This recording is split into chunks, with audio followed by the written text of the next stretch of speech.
welcome to another episode of Bravo Charlie's. Today we're going to make one of my favorite chicken dishes to make. This is a citrus rosemary roasted chicken. With just a very few ingredients, we are going to make an extremely flavorful chicken. And in today's episode, I hope you pick up some tips on how to work with the chicken and some other little things along the way that I'm going to teach you that you haven't known before or learning for the first time and can really help you in the kitchen. But give yourself some time for this, because once we're done with all the ingredients on the chicken, it has to marinate for about an hour and a half to 2 hours in your refrigerator. So make sure you prepare this. If you want dinner at say 7 o'clock, this is going to need to go in the oven around 6. Because we're going to use a broiler, the top burner of your oven, because we're going to use a broiler, this will cook quicker than if we were just to bake this in the oven. We are also going to cut it and lay it flat, so it won't have as much cook time because you're not cooking the entire bird as a whole. It's going to be laid flat, thinner surface, it's going to cook quicker. However, 1 or 2 hours, or 1.5 to 2 hours of marinade time. So if you start this around 4 or 4:30 in the afternoon, it should be ready to go in the oven at 6 and be ready for dinner at 7. So just telling you ahead of time, give yourself some prep time for this recipe. So, extra virgin olive oil, dried rosemary.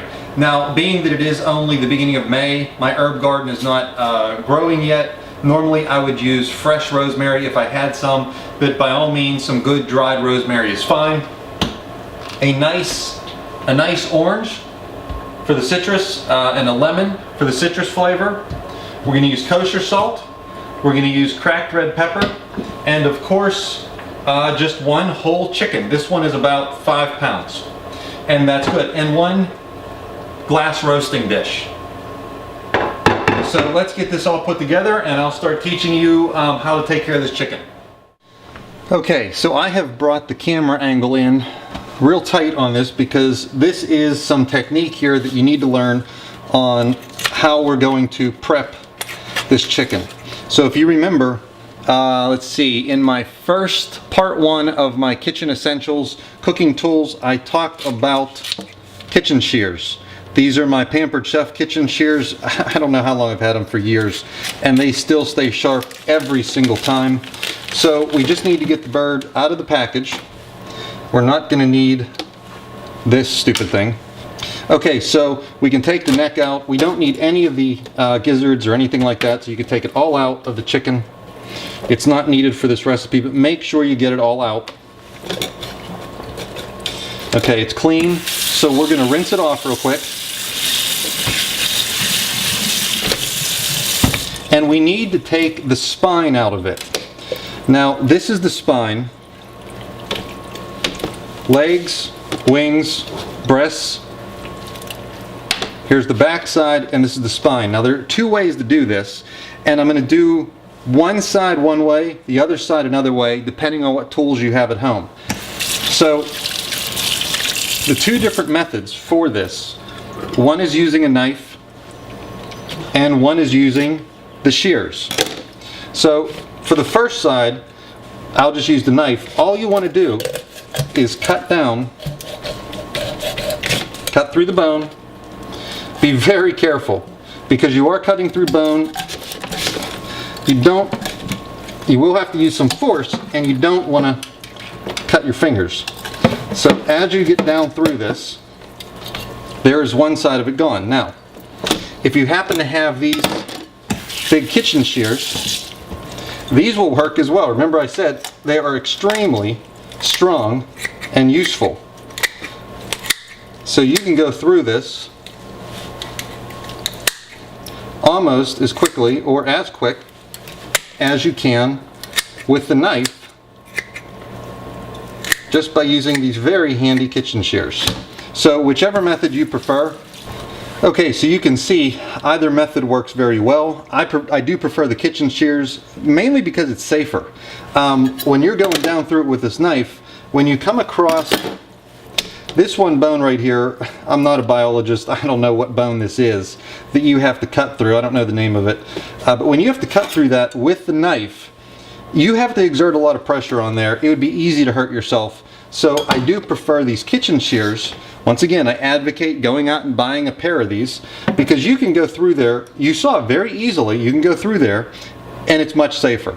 Okay, so we put all the spine, the innards, everything over there. Remember to wash your hands constantly when you're working with chicken because poultry above all else carries more germs than any other type of meat. So make sure you wash your hands. Now, here's the other important part. We're going to flatten this out to cook it, right? Well, you have to break the breastbone.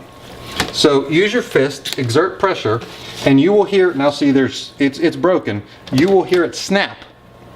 It will snap, you will hear it, and then it'll become loose like this. And you have a perfect piece of chicken. So let me wash my hands. I'll get this rinsed off one more time and then I'll show you how to put this in the casserole dish and start cooking it up. Okay, so my hands are clean.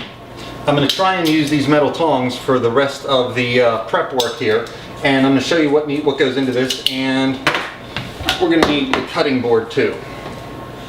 So let's get the olive oil, a little bit of olive oil in the bottom of the casserole dish. Then I'm going to use the tongs. Let's get the chicken out of there. Lay that in the dish and try and get the legs to lay out like that. So the thigh is now pointing to the outside and the leg is pointed inward to the breast. But try and get it to lay like this so it's nice and flat. Once you have this side, go ahead and add a little bit more olive oil to that side, because remember, we're going to put this under a broiler, so we want the skin to get real crispy and flavorful. Okay? So now that we have that done, we need to add the citrus. So here's what we're going to do, and here's a little trick when you're cutting citrus for the juice. If you, first of all, let the fruit come to room temperature, extremely important. If you keep these in the refrigerator, pull them out of the refrigerator, cut them, you won't get as much juice. Leave them sit at room temperature and roll them like it's Play-Doh. Roll them like this. That will loosen up the juices. Roll both of them like that. Get my favorite knife. Cut down through. Try and get some of the seeds out real quick. And squeeze that one on. And leave it in. No reason to take it out. Squeeze this one on. Leave it in. We're going to cut the orange. Squeeze this in. I'm going to cut it again because it's pretty big. And put that in. Cut the other half. Squeeze this in. This and the rosemary are going to provide a lot of the flavor. So get that all squeezed in.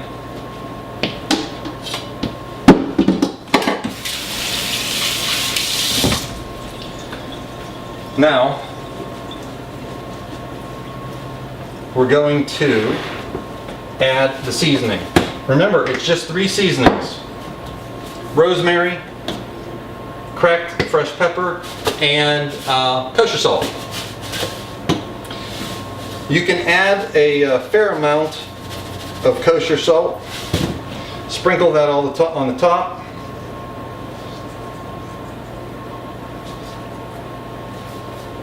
Add the cracked pepper all over it.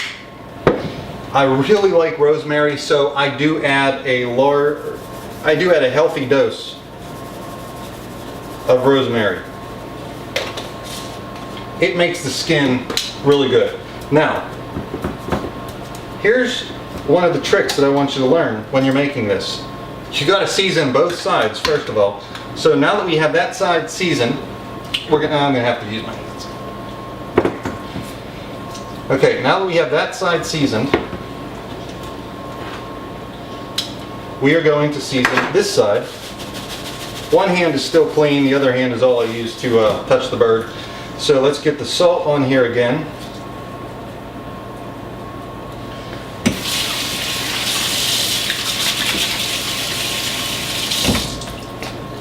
Wash my hands real quick.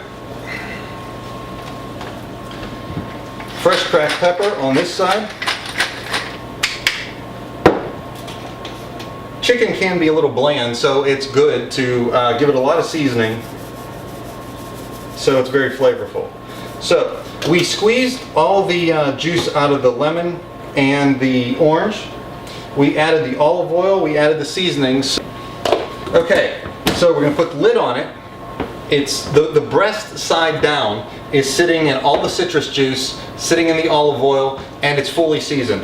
This is going to go in the refrigerator for an hour and a half to 2 hours to marinate, and then we'll cook it under the broiler once it's sat in the refrigerator for a couple hours. The longer you can let it sit, the better. If you only have an hour, hour and a half, that's fine, but the longer you can let it sit, the better.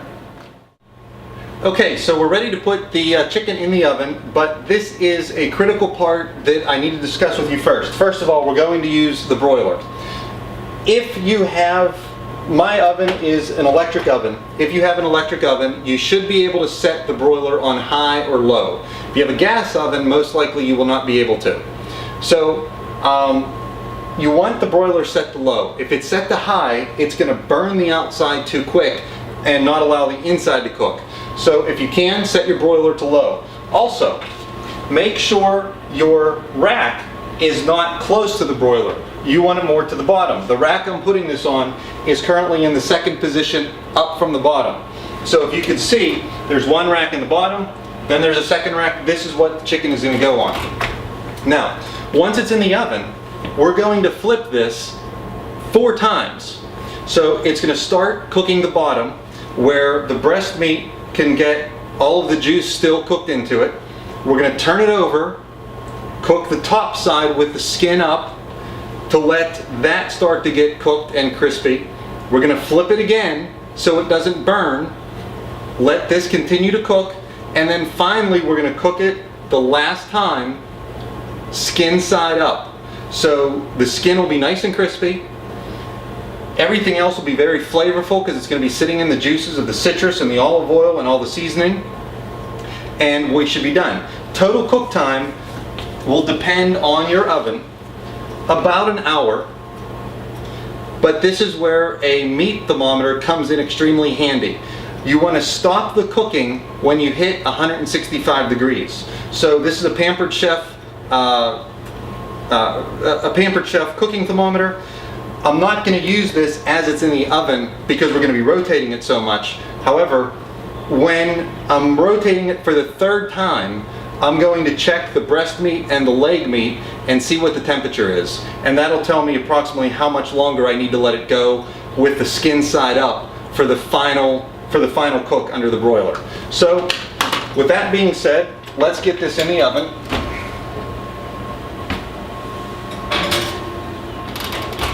And we're going to let that go for about 15 minutes, and then I'm going to flip it.